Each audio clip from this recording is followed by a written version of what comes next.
नमस्कार दोस्तों, आप देख रहे हैं रिसर्च भोजपुरी यूट्यूब चैनल को। दोस्तों आपको बता दें, एक बहुत ही ज़बरदस्त खेसारी लाल यादव का चौथा छठ गीत का पोस्टर लॉन्च कर दिया गया है। जो कि पोस्टर लॉन्च किया गया है, गाने का बोल है छठी घाटे सेल्फी। जी हाँ दोस्तों, छठी घाटे सेल्फी। इस गाने को लिखे हैं यादव राज जी और रोशन सिंह जी म्यूजिक दिए हैं। दोस्तों इसे गाए हैं खेसारी लाल यादव जी और खुशबू तिवारी केटी ने, जो कि बहुत ही ज़बरदस्त गाना होने वाला है।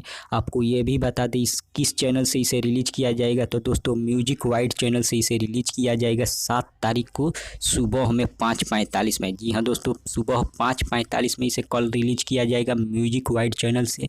इसलिए आप सभी खेसारी फैन एकदम कल तैयार रहिएगा।